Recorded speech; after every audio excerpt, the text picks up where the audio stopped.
I'm Alexander Heffner, your host on The Open Mind. I'm delighted to welcome to our broadcast today Zac Gershberg. He is co-author of the new book, The Paradox of Democracy, Free Speech, Open Media, and Perilous Persuasion. And he is a professor at Idaho State University. Congratulations on the book, Zac, and thank you so much for being on The Open Mind today. Alexander, thank you. I appreciate it. Look forward to chatting with you.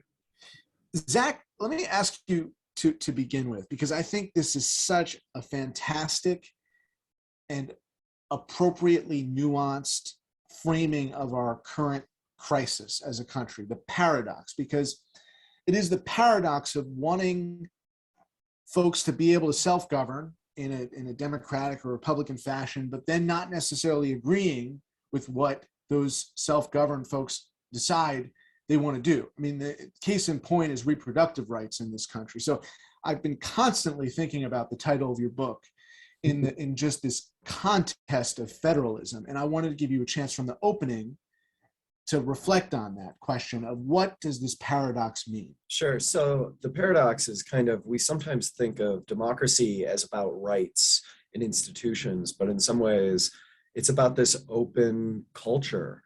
And what happens with that is sometimes you can almost guarantee, not just sometimes, you can guarantee that things aren't going to go your way. And this is a problem in the sense that we can sometimes take for granted things in democracies that we think are stable and forever, but that sometimes become unmoored as others get to make decisions. And I think that certainly plays a role when it comes to reproductive rights, in the fact that precedents were set and precedents seemingly are going to be overturned. And so the paradox is simply that there are challenges, structural challenges to how we communicate in democracies that precede all of the other institutions and rights we normally associate it with. And just to give you a little sense of my thinking through paradox, it's been in this context of the institutions themselves and whether they are majoritarian or minoritarian. So in the case of Roe v. Wade, you have states that, as soon as Roe v. Wade is overturned, even though if they're espousing states' rights right now, if they had a majority and wanted to overrule the filibuster even on the federal side, that they would shift a position from states' rights to, the federal government has the authority to ban abortion. And I think about it in this context of these states that have made the argument that their citizens have favored this for many years, decades. So in the case of Oklahoma or South Dakota or North Dakota, that if you put it to a vote, abortion would be outlawed in those states. And I'm asking those people at the same time to consider the United States, which elected through the Electoral College a president on one occasion, most recently, President Trump, who appointed 3 justices who actually didn't have the support of the majority of citizens. And to me, this is really a fundamental paradox and nuance that you don't hear a lot in the mainstream media. And I just want to give you a chance to comment on that. The idea that you have a majority in a state that favors a political outcome and then a majority of the country that prefers a political outcome. Well, I think our thesis to the book is a little bit nuanced, but when it comes to American federalism, that gets even more confusing in some ways.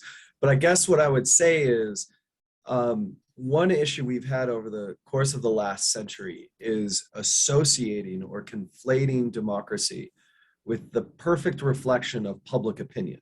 Mm-hmm. We see that play out in cases such as reproductive rights. And so that's not actually what democracy, there's no ironclad rule or law that a democratic government has to follow the will of the people. And unfortunately, we were sort of led to believe over the course of the last 100 years, 100 years since Walter Lippmann published Public Opinion.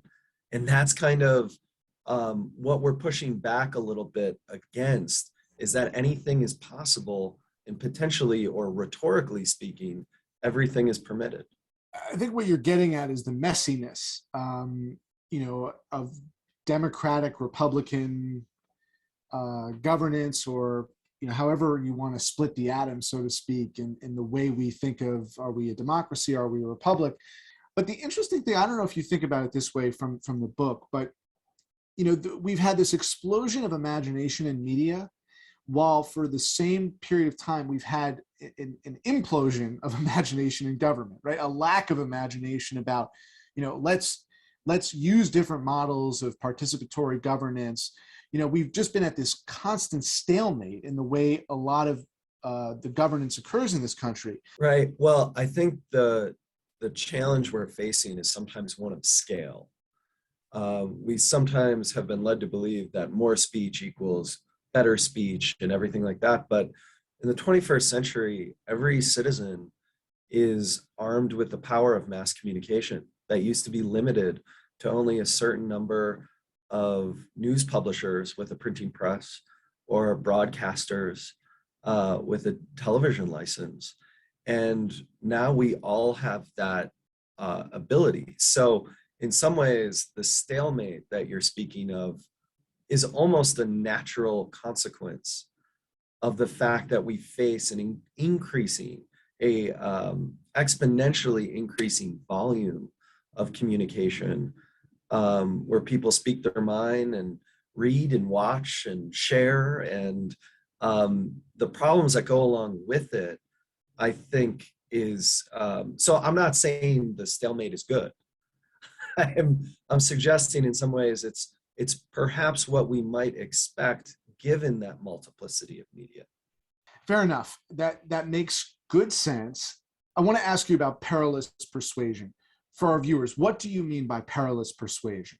Okay, so one of the things we tie democracy, we start by looking at the Athenians in the classical democratic experiment of direct democracy. Then we look at the Romans in the Roman Republic, which fell into empire.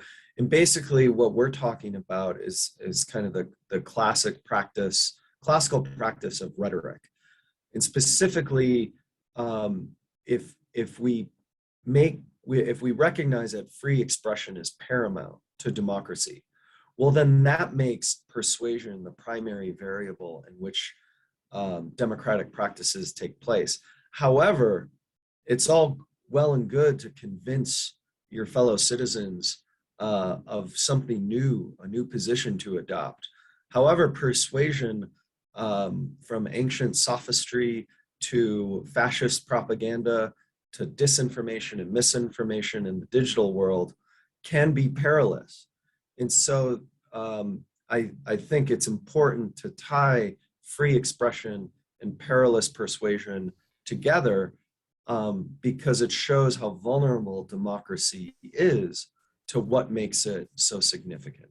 And to me, when I hear that term and read about it in your book, I think about how perilous it's become to persuade people, right? And how dangerous it is to take a counter argument, especially when you are the sole member of the minority or, up against a supermajority, and how unlikely it is, also perilous, because how unlikely it is that you're going to be able to persuade someone.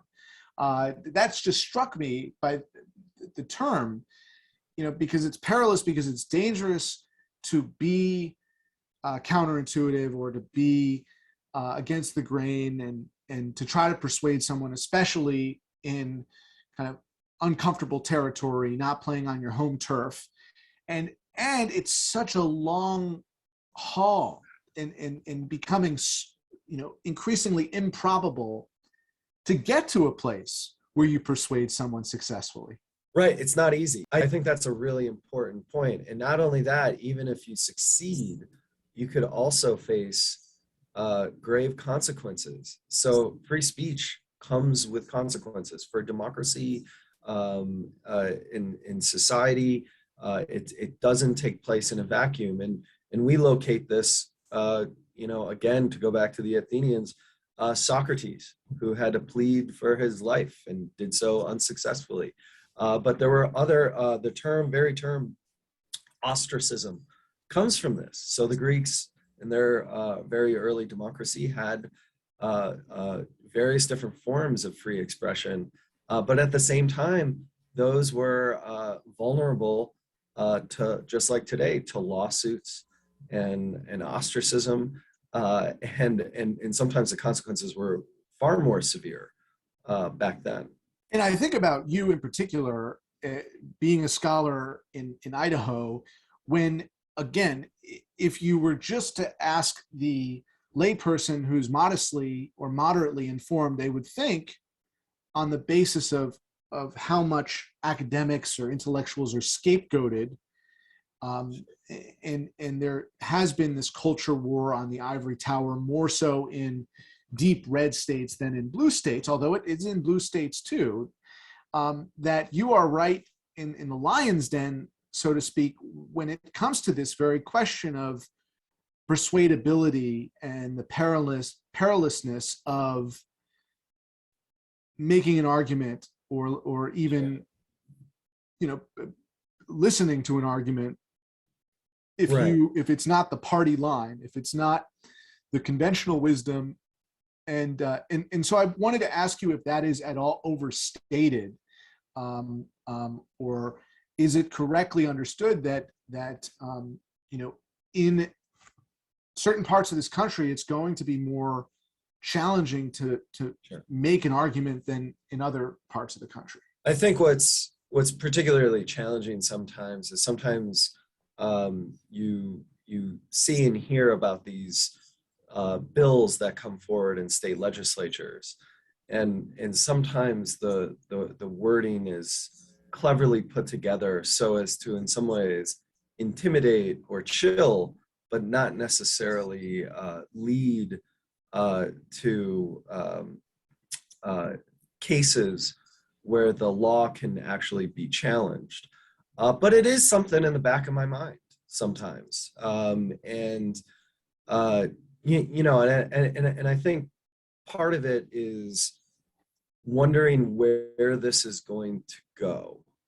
And I think we are coming out of, whether it was the Trump years or the global pandemic or what we've seen in Russia's invasion of Ukraine, we're sort of transitioning from this convergent world of different media and stuff like that, and entering this sort of new one where there are forces that want to dominate the public sphere. And I don't know, I can't say with confidence who is going to win this or how we're going to come out the other end. And we make this sort of point in the book, we better be prepared, because we're starting to see democracy as such, as the age of liberal democracy has sort of frittered away.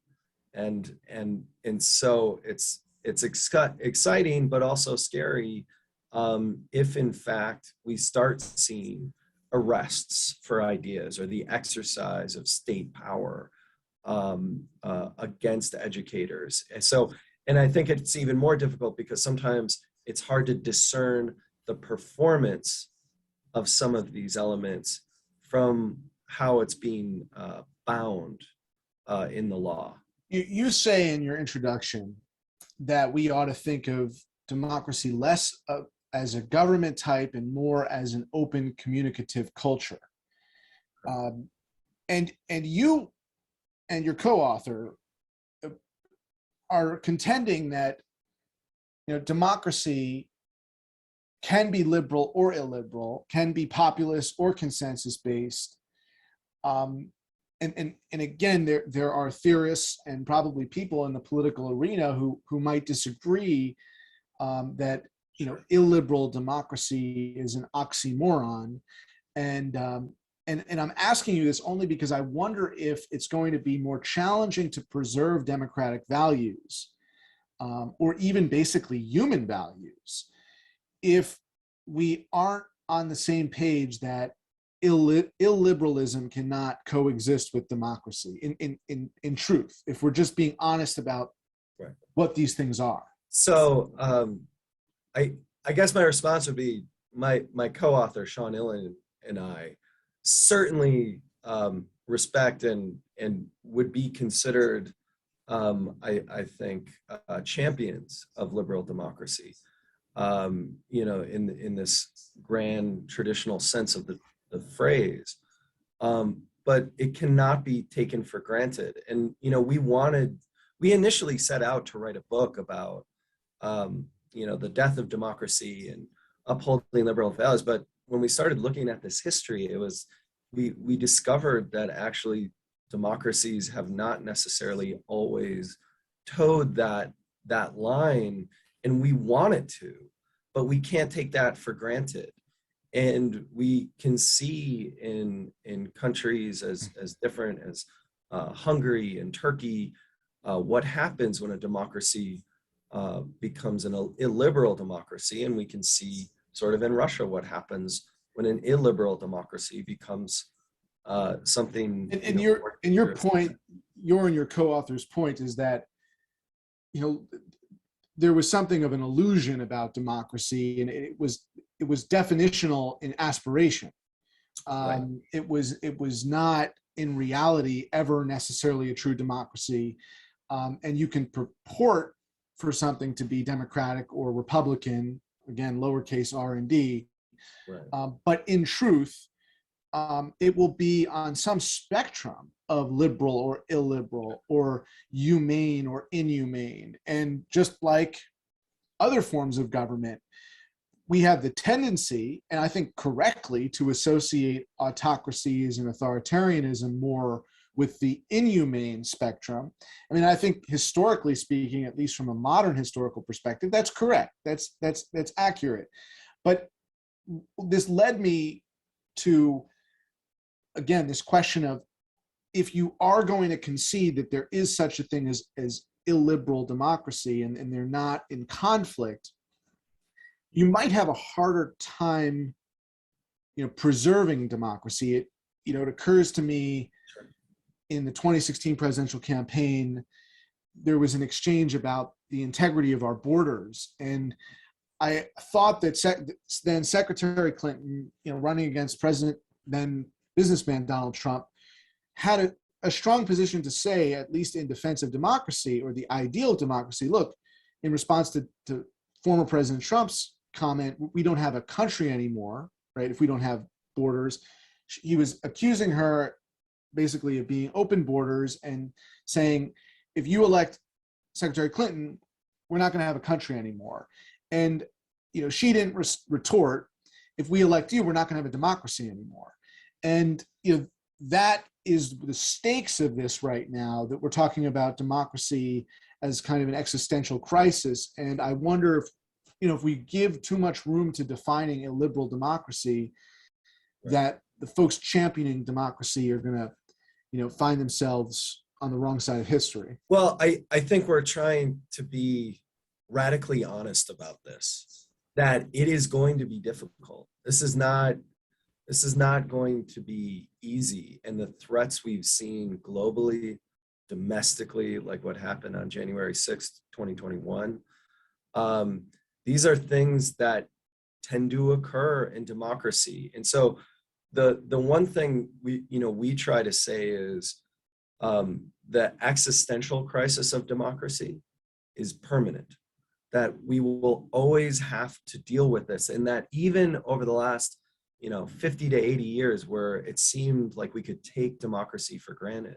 and liberal values for granted, and certain human, or what you were mentioning about human rights and things like that, in some ways people can voice their opinion otherwise that don't necessarily coincide with what we would connect to classical liberal values of human rights and things like that. And that is frustrating.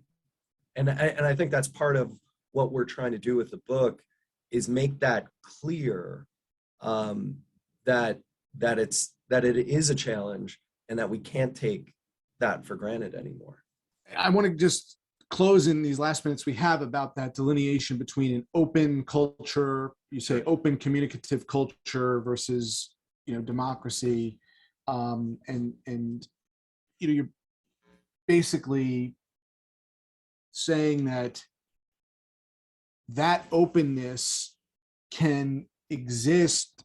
You're not alleging it can exist with fascistic government in office, but you're saying there can be an open communication culture up until what point, right? That's really my question to you. Well, you mentioned fascism, right? And I think we have a chapter on Mussolini and the Nazis, and one of the things we try to show, we focus on the early period of Mussolini and the early period of the Nazis as they first got to power, or in the decade leading up to it in each instance. So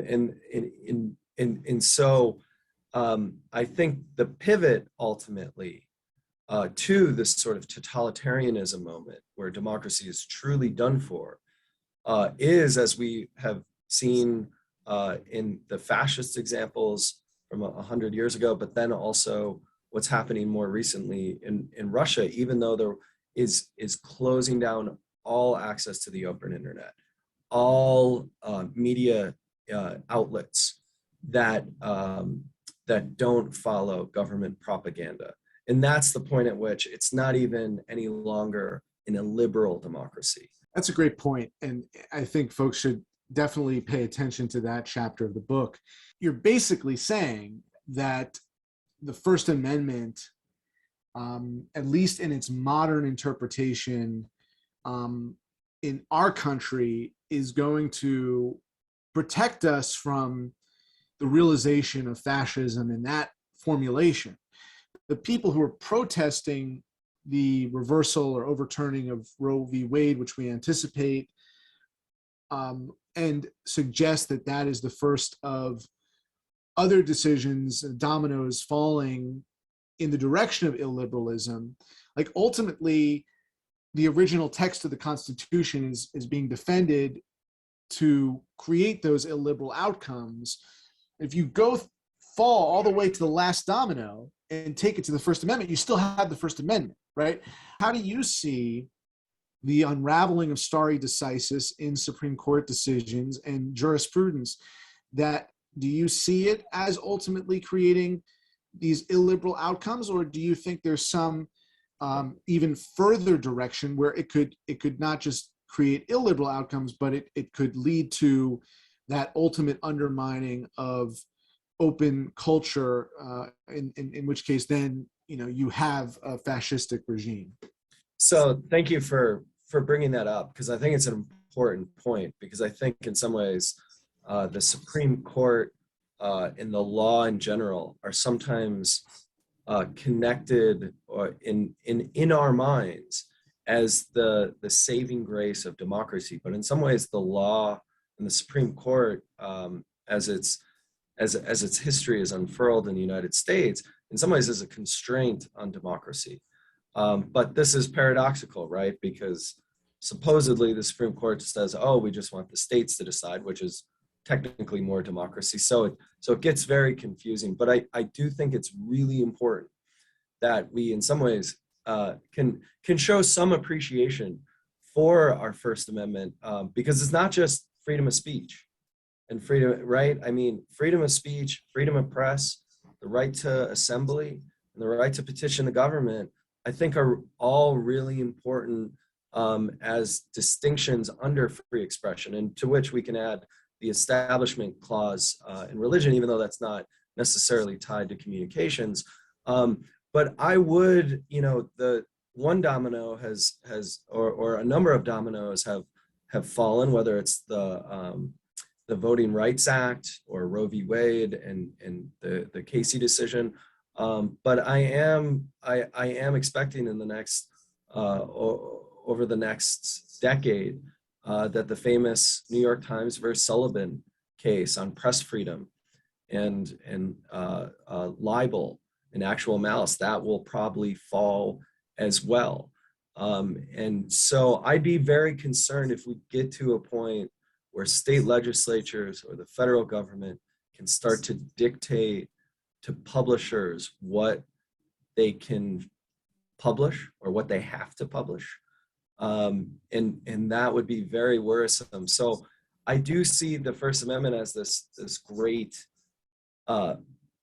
backstop, but in some ways you can't always rely on the law or the courts to fundamentally preserve those rights. And you said more democracy is the result of overturning Roe, in the sense that each state can operate more fully as its own laboratory of democracy.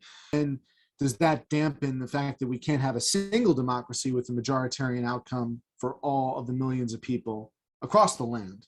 Sure, and I think that's a concern, is when you look at public opinion research on some of these big hot button issues, is like they go one way and then we're seeing it play out somewhat differently. And that's a thorny knot that I don't know how that is necessarily going to play out. And I think where we're talking about going into that, we can't have any sort of consensus in American democracy at a national scale. Zac, thank you so much for your time. I encourage all of our viewers to check out his and his co-author, their new book, The Paradox of Democracy, Free Speech, Open Media, and Perilous Persuasion, by the University of Chicago Press. Zac Gershberg, thank you for your time today. Alexander, appreciate it. Thanks. You. Please visit the Open Mind website at 13.org/openmind to view this program online or to access over 1,500 other interviews. And do check us out on Twitter and Facebook at Open Mind TV for updates on future programming.